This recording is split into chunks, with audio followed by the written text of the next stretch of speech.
Natalie Clark sat beside the nursery window, her hand resting tenderly on her 8-month belly as soft afternoon light spilled across freshly folded baby clothes. She had imagined these final weeks of pregnancy filled with warmth, laughter, and shared anticipation, but instead she found herself trying to ignore the unsettling silence that settled over the house more each day. Marcus Hale, her husband, her once attentive partner, had gradually transformed into a man she barely recognized. His rise as a young, polished CEO had consumed him, leaving him detached, preoccupied, and emotionally distant. When he walked through the door, his mind was still at the office. When she spoke to him, his responses were clipped, distracted, or laced with impatience. A kiss on the forehead replaced the long embraces they once shared. Late-night phone calls had become routine, whispers in the hallway, hushed tones that he brushed off as work emergencies. Natalie told herself she trusted him, that he loved her, and that stress came with success. But the ache in her chest grew sharper every time she caught him staring at his phone instead of her stomach when the baby kicked. She tried to hold on to hope, convincing herself Marcus would be present when it mattered most, that he would choose their family over his endless deals. Still, an invisible weight settled around her heart, heavy, cold, impossible to ignore. Something was slipping, breaking, and no matter how tightly she held onto the pieces, the cracks in their marriage continued to widen. Marcus delivered the news so casually, standing in the kitchen with a suitcase half-packed beside him, that for a moment Natalie thought she misheard him. He was leaving, again, and this time for an urgent, can't-wait, career-defining meeting across the country. Her due date was days away.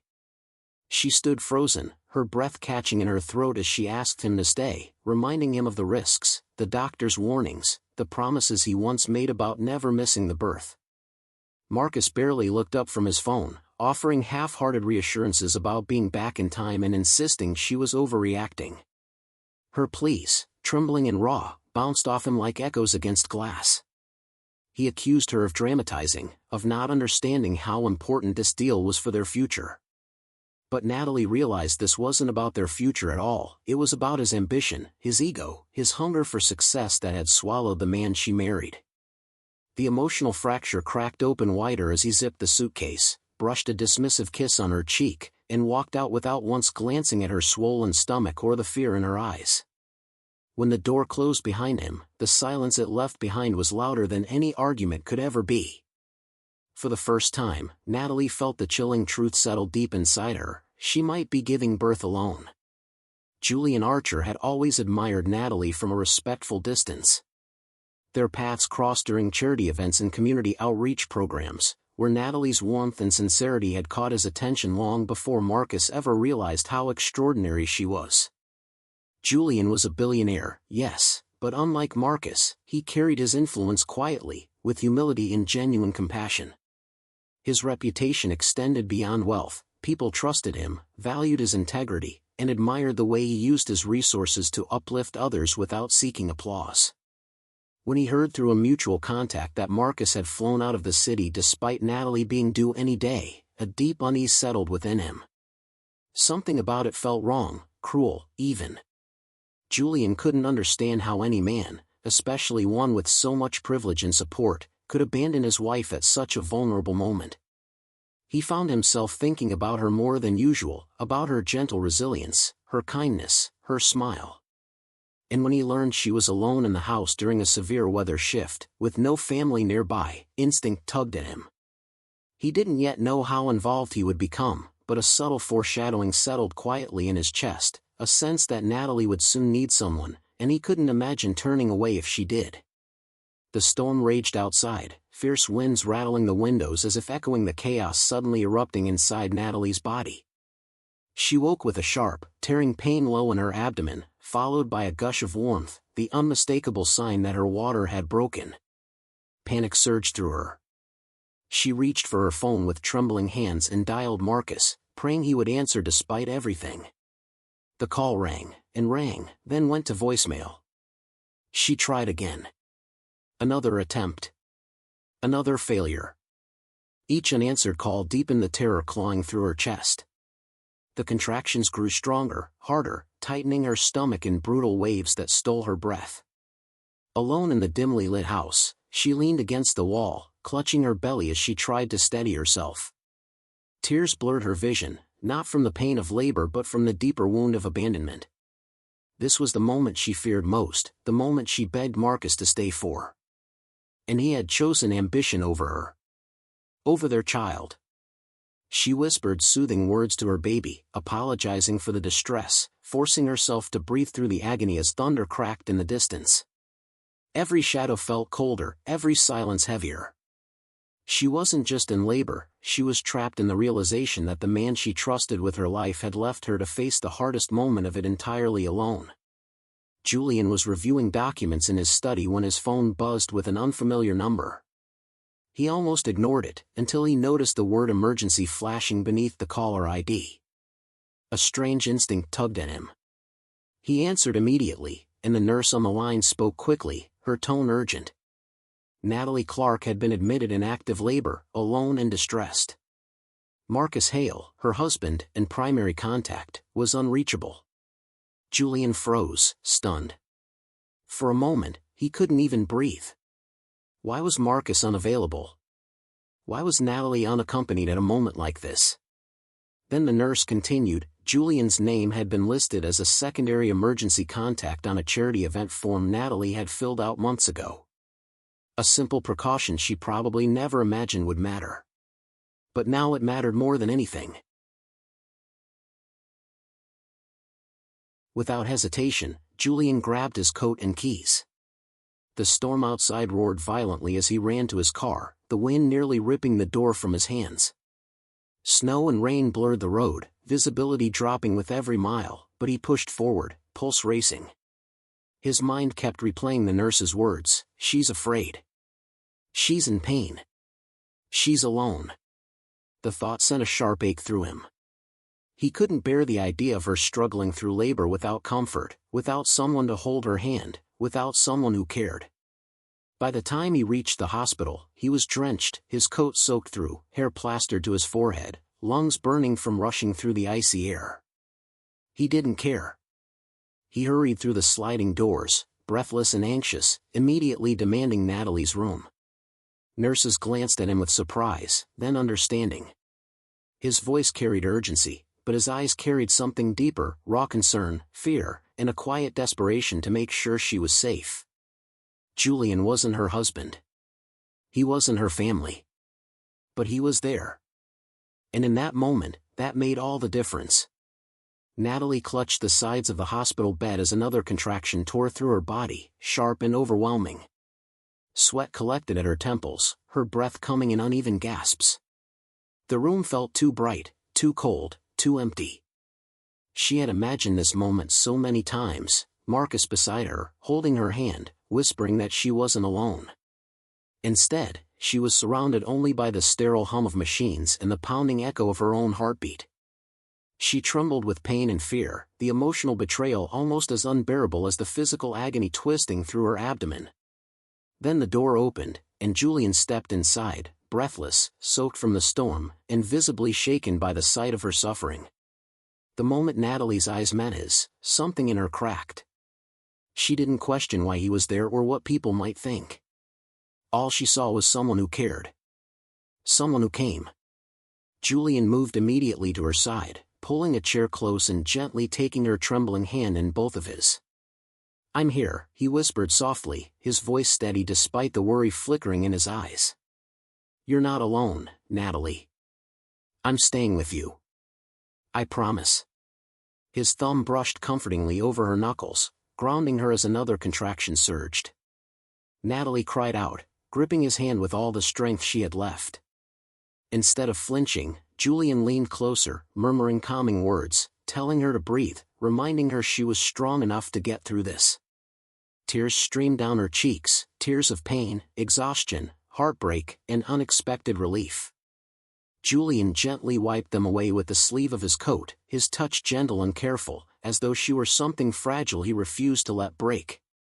Nurses moved around the room, adjusting monitors and preparing equipment, and even they exchanged quiet glances, recognizing the tenderness in the moment.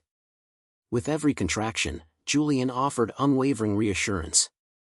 He encouraged her through the breathing patterns the nurse taught, his voice low and soothing, anchoring her in the chaos.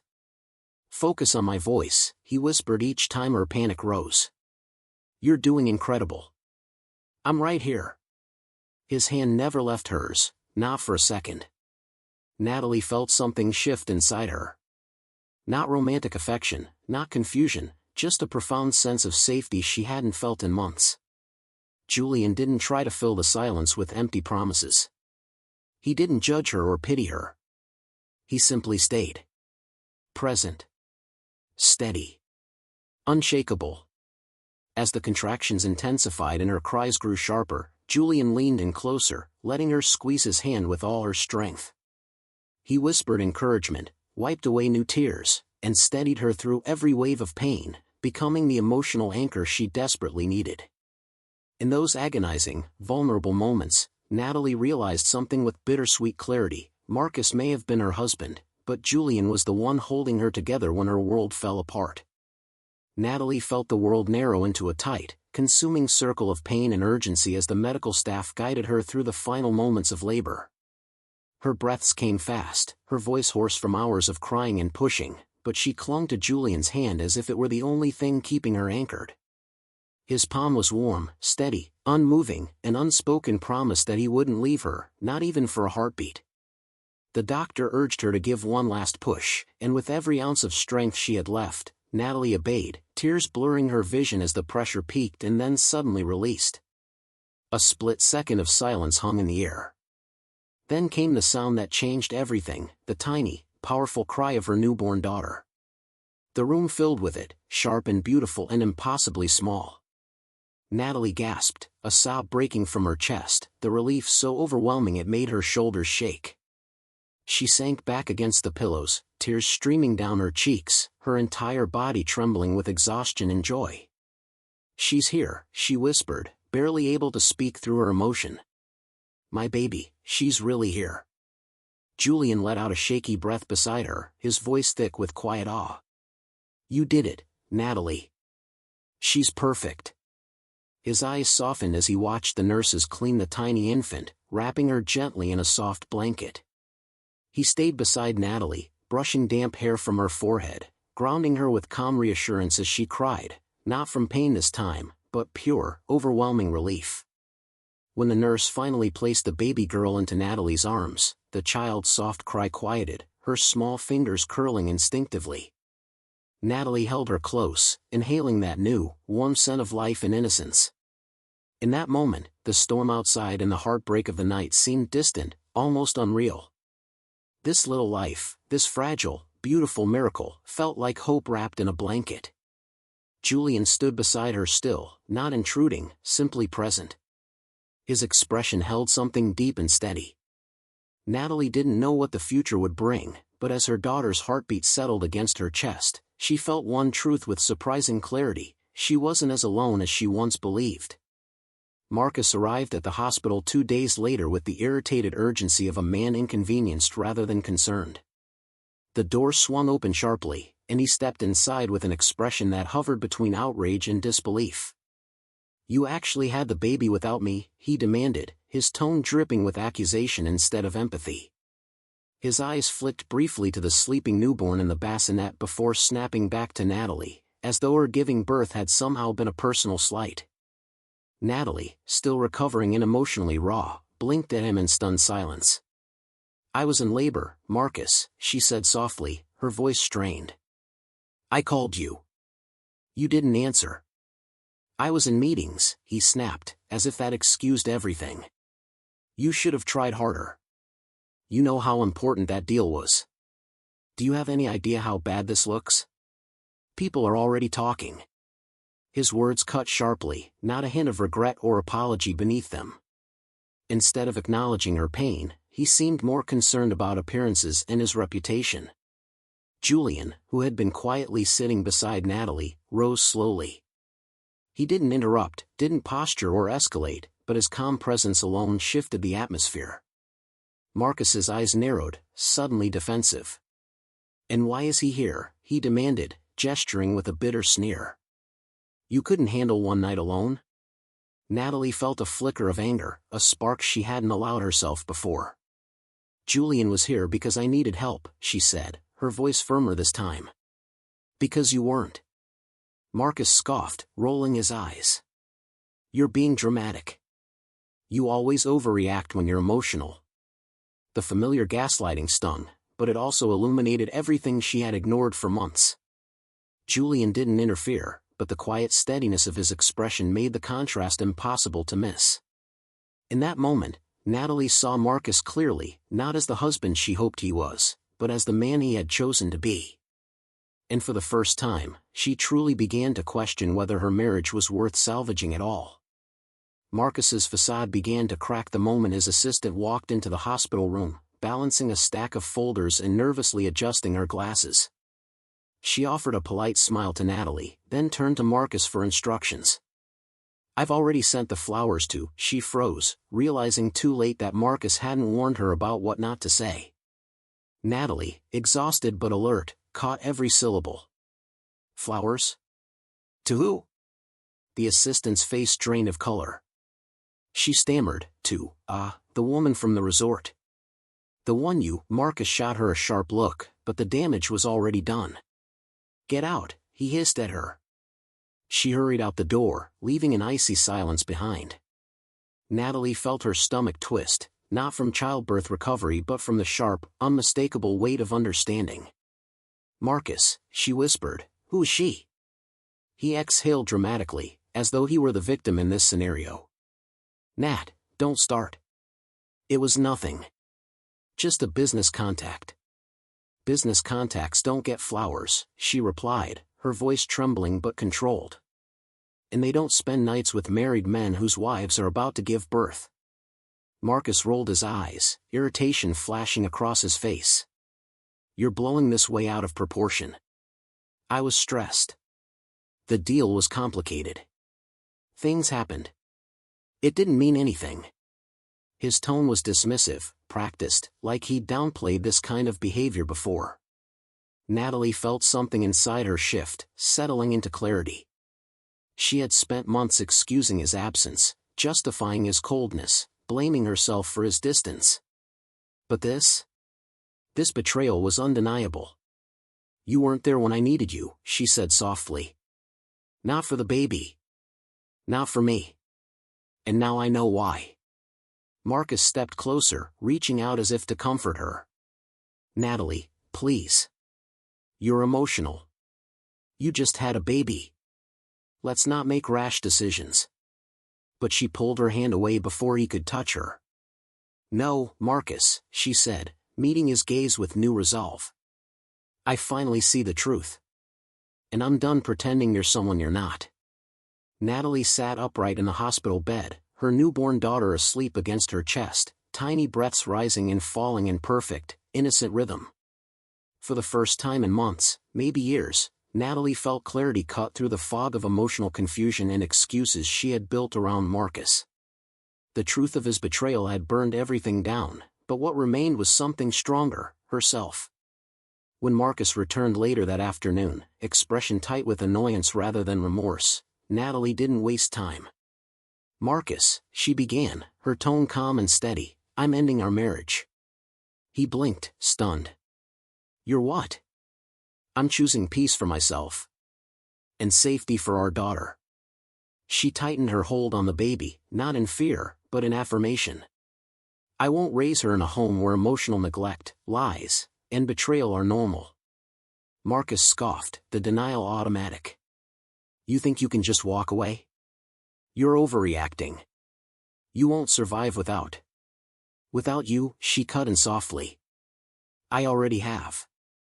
Her composure rattled him more than any accusation could. He paced, fists clenched, anger mixing poorly with panic. Do you have any idea how this looks for me? The board already heard rumors. A scandal during the merger, this could ruin months of planning. Natalie didn't flinch. Your reputation is not my responsibility. My daughter is. His corporate world, once the throne he ruled from, now felt shaky beneath him.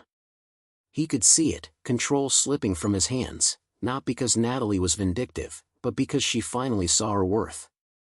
That evening, with hospital discharge papers signed, Natalie packed the small bag she'd brought days earlier. Julian waited in the hallway, not interfering, simply standing by in silent support as she stepped into her new life. Natalie left with her daughter nestled safely in her arms, strength radiating through every steady breath she took. The marriage ended not with chaos, but with clarity. For the first time, she walked away not in fear, but in freedom, reclaiming the dignity and independence she had long been denied. Julian never pushed, never hinted, never suggested anything beyond genuine care. In the days that followed Natalie's discharge, he simply made himself quietly available, driving her home when the weather turned bad, picking up groceries when she was too exhausted, holding the baby so she could shower, and checking on her with gentle, unobtrusive messages. His support wasn't loud or possessive, it was steady, thoughtful, and deeply respectful. Natalie found herself exhaling around him in ways she hadn't in years. There was no tension, no judgment, no sense that she had to perform or shrink herself to keep the peace. Julian treated her as though her comfort mattered, as though her feelings deserved space rather than dismissal. It was an unfamiliar kindness, and an overdue one.